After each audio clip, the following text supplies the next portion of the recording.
अपना दल के संस्थापक सोनेलाल पटेल की आज पुण्यतिथि है और इस मौके पर उनकी पत्नी कृष्णा पटेल और बेटी पल्लवी पटेल ने सोनेलाल पटेल की संदिग्ध मौत की सीबीआई जांच की मांग की है और हजरतगंज में डॉक्टर भीमराव अंबेडकर की प्रतिमा पर धरना प्रदर्शन किया। अपना दल कमेरावादी के कार्यकर्ताओं ने हाथ पर काली पट्टी बांधकर धरना प्रदर्शन किया। सोनेलाल की मौत की सीबीआई जांच की मांग की। हजरतगंज के अंबेडकर प्रतिमा के पास अपना दल कमेरा का यहाँ पर प्रदर्शन हो रहा है और आज आप देखिए यहाँ पर पल्लवी पटेल जी हैं और पल्लवी पटेल जी से हम जानेंगे कि आखिर ये जो प्रदर्शन है इस प्रदर्शन की वजह क्या है, मांग क्या है। देखिए, इस प्रदर्शन की एक वजह जो है वो ये सिर्फ इतनी है कि डॉक्टर सोनेलाल पटेल जी जो दलितों पिछड़ों मसीहों के मसीहा कहलाए और जिन्होंने सामाजिक न्याय के आंदोलन को खड़ा किया, 17 अक्टूबर 2009 को वो हमारे बीच से विदा हुए और तब से लगातार 14 वर्ष पूरे हो रहे हैं और आज हम लोग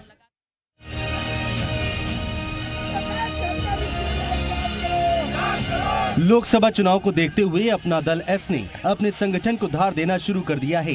प्रदेश में तीसरी सबसे बड़ी पार्टी बनकर उभरी अपना दल एस अब दूसरे नंबर पर पहुंचना चाहती है, यानी समाजवादी पार्टी का विकल्प बनना चाहती है।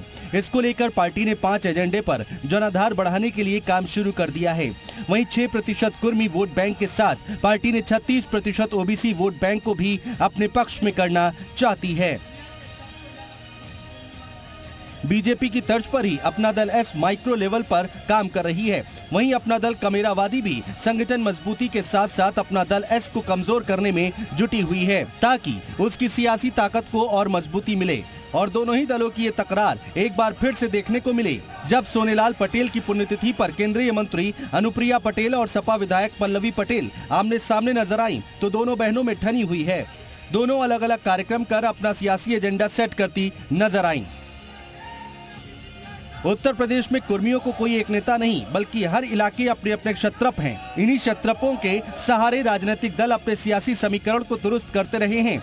यही कारण है कि यूपी में कुर्मी समाज के सियासी ताकत को देखते हुए बीजेपी अपने सियासी समीकरण को दुरुस्त करने के लिए अपना दल एस से गठबंधन कर रखा है। वहीं सपा ने अपना दल कमेरावादी से गठबंधन किया है, जिसका प्रतिनिधित्व अनुप्रिया पटेल की बहन पल्लवी पटेल और उनकी मां कृष्णा पटेल करती हैं। अपना दल की नींव रखने वाले सोनेलाल पटेल कुर्मी जाति के सर्वमान्य नेता थे और उनके नाम पर सभी दल अपना अपना सियासी हित साधते नजर आते हैं। देखिए, जहाँ तक कुर्मी समुदाय की बात है, दोनों बीजेपी और समाजवादी पार्टी इस कम्युनिटी को अपने साथ लाने के लिए पूरी तरह से बिसात बिछा रहे हैं।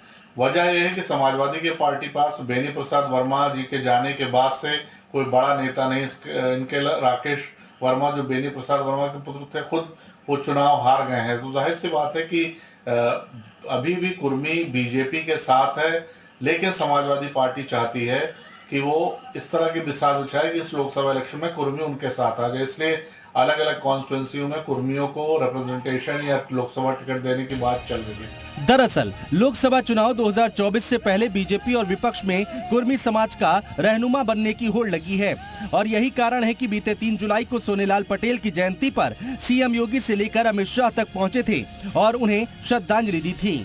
2024 लोकसभा चुनाव से पहले यूपी की सियासत ओबीसी के इर्द गिर्द केंद्रित हो गई है। सूबे में यादव के बाद दूसरी सबसे बड़ी आबादी ओबीसी में कुर्मी समाज की है। कुर्मी समाज की वोटों को साधने के लिए बीजेपी से लेकर सपा, बसपा और कांग्रेस तक जोर आजमाइश में जुटे हैं। वहीं अपना दल के दोनों धड़े कुर्मी समाज की बदौलत किंग मेकर बनने का सपना संजोए रखे हैं। ऐसे में यूपी चुनावों में सभी दलों के लिए अहम बन चुके कुर्मी मतदाता किसकी वैतरणी पार लगाएंगे, ये बड़ा सवाल है। ब्यूरो रिपोर्ट, जी मीडिया। और कुर्मी वोट बैंक का महत्व और प्रभाव क्या है, ये भी जान लीजिए। उत्तर प्रदेश में कुर्मी समाज 6% है, जो ओबीसी में 35% के करीब है। यूपी के करीब 48 विधानसभा सीटें ऐसी हैं जहां और 8 से 10 लोकसभा सीटें ऐसी हैं जिन पर कुर्मी समुदाय निर्णायक भूमिका निभाते हैं। उत्तर प्रदेश में कुर्मी समाज का प्रभाव 25 जिलों में है, लेकिन 16 जिलों में 12% से ज्यादा सियासी ताकत रखते हैं। पूर्वांचल से लेकर बुंदेलखंड और अवध और रोहिलखंड में किसी भी दल का सियासी खेल बनाने और बिगाड़ने की स्थिति में है। यूपी में कुर्मी सैतवार समाज का वोट करीब 6 से 8% है और इन्हें पटेल, गंगवार, सचान, कटियार, निरंजन चौधरी और वर्मा जैसे उपनाम से जाना जाता है। रोहिलखंड में कुर्मी, गंगवार और वर्मा से पहचाने जाते हैं। और कानपुर और बुंदेलखंड की अगर हम बात करते हैं तो कानपुर और बुंदेलखंड में क्षेत्र में कुर्मी, पटेल, कटियार, निरंजन और सचान कहलाते हैं।